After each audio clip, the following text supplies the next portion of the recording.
After my divorce from Carl, I thought the best part of my life was over.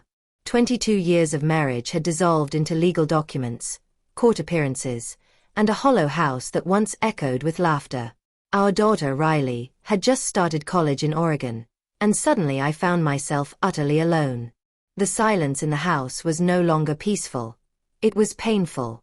I'd go days without speaking to anyone, except maybe the cashier at the grocery store or my neighbor Alice when she watered her front lawn. I tried to distract myself by reorganizing the pantry or redecorating the guest room, but there was an ache inside me that nothing seemed to soothe. It wasn't just about being alone. It was about feeling unnecessary. I didn't feel like I mattered to anyone anymore. That all changed one chilly autumn afternoon when my phone buzzed with an unexpected message. It was from Riley. "Mom, I was wondering if you'd be okay coming to Oregon for a few weeks? I could really use you here." Just that one sentence had me tearing up. "Of course," I responded right away. "Say no more, honey. I'll pack tonight and be on the road by morning." It had been 3 months since I'd seen Riley. She was my only child, and though we talked on the phone often, I missed her warmth, her energy, her spark. She was everything good about Carl and me: strong, funny, independent, and kind. When I arrived in Portland, she ran out to meet me in her oversized hoodie and messy bun. She looked exhausted. "Oh, Mom," she said, hugging me tightly.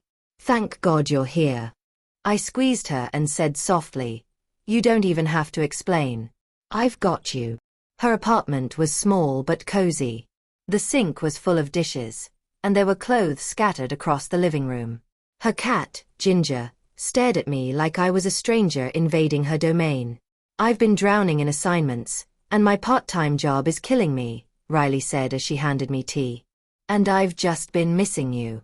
I think I really just need my mom right now." I felt something I hadn't felt in so long, needed. Truly needed. Over the next few days, I started helping around the apartment. I cooked dinner every evening, tidied up during the day, and even helped Riley proofread her essays. She started sleeping better. We laughed again, watched cheesy movies together, and shared more in those days than we had in months. But there was one moment that made everything shift. One evening, Riley came home late from work, dropped her bag at the door, and collapsed onto the couch. I handed her a plate of lasagna and sat beside her. "You look like you've run a marathon," I said. "I think I'm burning out," she whispered. I placed my hand over hers and looked into her tired eyes. "Riley, you don't have to do everything alone. I'm here. I'm your mom. Let me help." Her eyes filled with tears. "You don't know how good it feels to hear that. I thought you'd moved on, that maybe you didn't want to take care of anyone anymore." I leaned in closer. "Oh, sweetheart. I miss being needed. I didn't stop being your mom when you turned 18. I'm still your safe place." That night, after she went to bed, I sat alone on her little balcony wrapped in a blanket. The Portland air was cool and crisp, and I could hear the hum of traffic in the distance. I hadn't felt this alive in years. I wasn't just visiting my daughter, I was being her anchor, her source of comfort. And that filled a part of me I thought had gone numb. A few days later, Riley introduced me to her friend Jake. He was in her program and had been struggling with his assignments, and Riley had told him I was great at editing papers. Jake was shy but kind. He handed me his assignment with an awkward smile. "Riley says you're like a wizard with words." I laughed. "Let's see what kind of magic I can do." Helping Jake turned into helping more of her friends. I found myself sitting at the dining table with 3 laptops open, a mug of coffee in hand, giving feedback like I was running a mini writing clinic. They started calling me Mom K. Even Riley's professor emailed me to say thank you for helping the students stay afloat. For the first time in a long while, I wasn't just passing time, I was contributing. I was valuable. One evening, Jake stayed late to work on a presentation.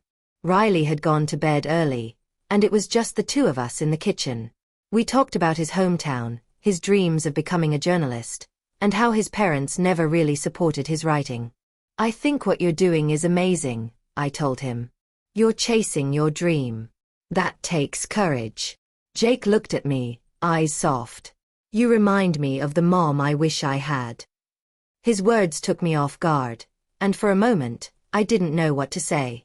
Well, I said, smiling gently, you've got one now.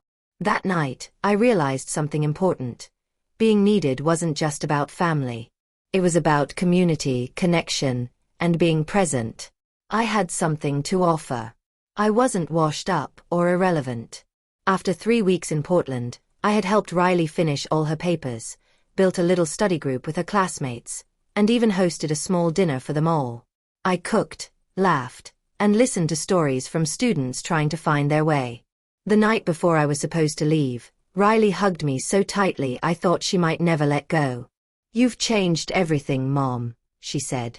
Not just here. You've changed me. I kissed her forehead.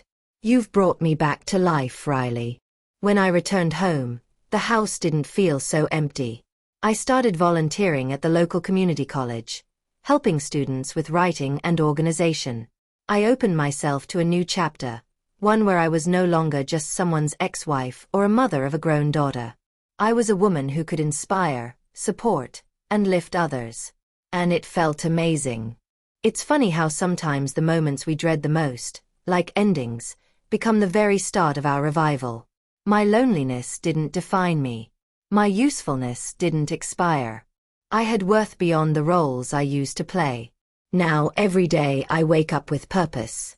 I send Riley little voice notes reminding her to eat, and she sends me updates on her grades and new projects. Jake texts me when he needs a second pair of eyes. And I've even started offering writing workshops in the neighborhood library. It's beautiful, really. To feel seen again. To feel necessary. I was able to feel needed. And it's nice.